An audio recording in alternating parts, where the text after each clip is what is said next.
오늘은 선민에게 비치는 서광, 선민에게 비치는 서광이라는 제목으로 말씀을 참고합니다. 이제 예레미야서를 어떻게 갑자기 또 들어가게 되는가 이런 의아한 생각이 드는데, 이게 바로 이제 연대기 성경의 특징입니다. 우리가 다니엘서 4장을 앞에서 했어요. 그 다니엘이 두 번째 꿈을 꿨다고 그랬습니다. 그 꿈의 내용은 뭐냐? 큰 나무가 하늘 꼭대기까지 닿고 땅 끝까지도 그 나무가 보일 정도로 위세가 대단한데, 그 나무에 너무나 잎이 훌륭하고 열매가 훌륭해서 모든 짐승도, 모든 새들도, 모든 사람도 다 그에게 와서 다 도움을 받았다는 거예요. 그런데 하늘로부터 순찰자가 와서 명령해가지고 그 나무를 베버렸는데 밑둥만 남겼다. 이 꿈을 느부갓네살 왕이 꾸고 도저히 마음이 번민이 되고 궁금해서 참을 수가 없었는데, 아무도 알아맞히지 못했지만 다니엘이 해석했다고 그랬어요. 그건 바로 느부갓네살 왕에게 주어질 시련이라. 7년 동안 당신은 쫓겨날 겁니다. 그대로 역사가 진행돼서 느부갓네살 왕이 정신 이상이 생기고 왕위를 감당할 수가 없으니까 임시로 다른 사람이 왕 노릇을 하고, 이 사람이 7년 동안 야인 생활을 합니다. 그리고 돌아온 것이 역사에 그대로 들어있어요. 역사의 말미에 이제 오늘 본문의 내용이 이어지는 거예요. 그렇기 때문에 예레미야서 마지막과 열왕기하 25장 27절부터 30절이 같은 내용이에요. 한두 자만 틀리고 같아요. 이 시대는 이제 느부갓네살 왕의 시대가 끝났어요. 드디어 죽었어요. 그리고 그 아들이 이제 왕위를 이으면서 바로 유다 선민의 위상이 달라지고 있다. 서광, 이 서자라는 말이 새벽 서자예요. 빛광, 그러니까 새벽빛이 비추기 시작했다. 그래서 하나님께서 그 유다를 아주 정복하게 해서 포로로 끌고 간 그 주동자 느부갓네살의 시대를 마감하시면서 새로운 시대가 열린다는 거예요. 이 연대기를 성경 읽으면 얼마나 드라마틱한지 몰라요. 그게 역사의 순서였기 때문에. 제가 이 연대기 성경을 자꾸 여러분들한테 이렇게 권하는 거는, 이제 그동안 우리가 개역 개정 성경 많이 읽었으니까 그거는 그거고, 또 연대로 또 새롭게 성경 읽어보라는 거예요. 하나님 말씀이 한자도 빠진 거 없습니다. 다만 연대 순으로 다시 재정리가 됐기 때문에 우리가 이걸 참고적으로 읽어야 된다는 거예요. 그래서 연대기 성경으로 통독을 쭉 해나가시면 역사적인 그런 순서로 말씀이 쭉 깨달아지니까 또 다른 몰랐던 새로운 말씀의 세계가 열려요. 자, 그래서 오늘 본문에서 중요한 세 가지가 있어요. 첫째, 31절 상반절에 보면 느부갓네살의 죽음을 말씀하고 있어요. 느부갓네살이라고 하는 사람이 왕이 된 지 8년 만에 이제 그 세계를 완전히 정복하게 되는데, 그 속에 유다까지도 포함된 겁니다. 그래가지고 그가 44년을 통치를 하고 BC 562년경에 죽어요. 바로 그 얘기예요. 지금 BC 562년경에 드디어 느부갓네살이 죽은 거예요. 근데 그걸 뭘로 표현했느냐? 유다 왕 여호야긴이 사로잡혀간 지 37년 되는 해고, 바벨론의 에윌 무로닥이라고 하는 왕이 즉위한 원년이다. 이 에윌 무로닥이 누구냐? 느부갓네살 왕의 아들이에요. 그가 즉위를 한 첫 해니까 그 해에 느부갓네살 왕이 사망했다는 거예요. 그리고 그 아들 에윌 무로닥은 왕위를 이어서 그날이 12째 달 12월 25째 날 25일. 우리 이제 며칠 있으면 다음 주간에 12월 25일 오잖아요. 바로 그 12월 25일 그때에 바로 하나님께서 놀라운 일을 일으켜 주셨다. 그런 뜻이에요.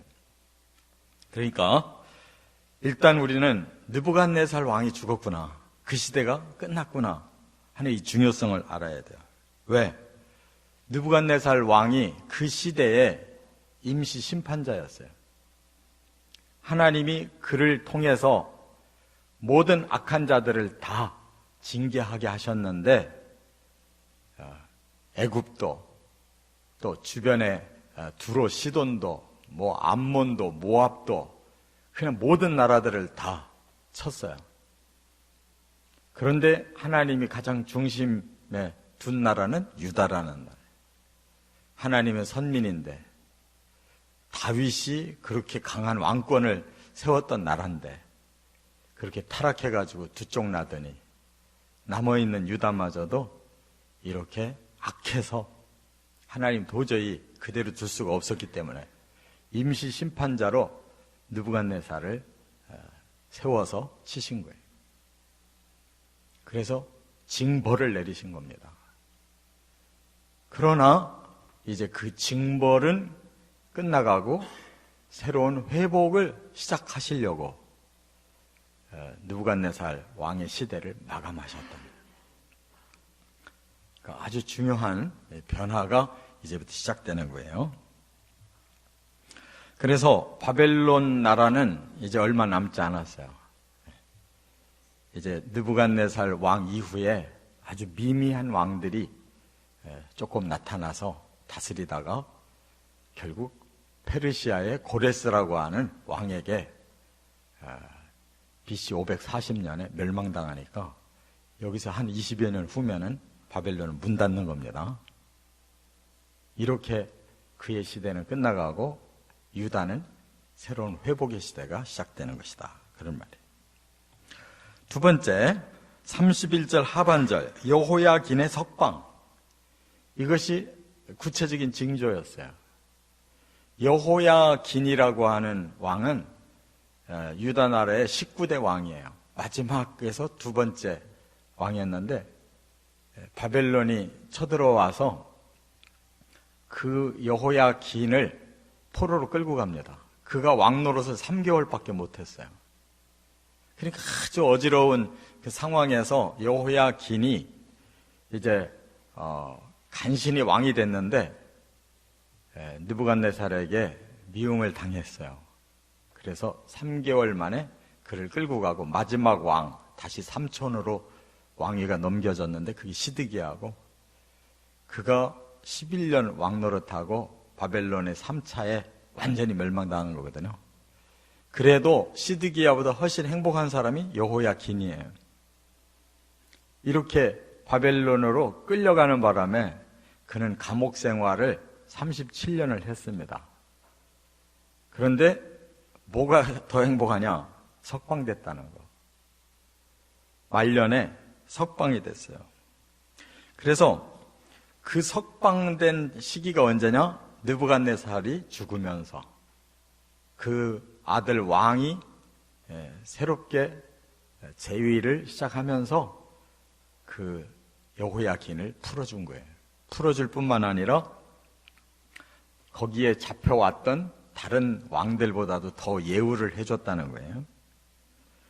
바로 그것은 이제 여호야긴이 이 포로의 대표예요. 그가 에스겔과 함께 포로가 돼서 바벨론에 와서 에스겔은 선지자로 사역을 했고 왕은 대표로 감옥에서 37년 썩은 거예요. 근데 에스겔은 사역이 끝났고 여호야긴은 감옥에서 고생하다가 막판에 그가 석방이 됐다는 거예요.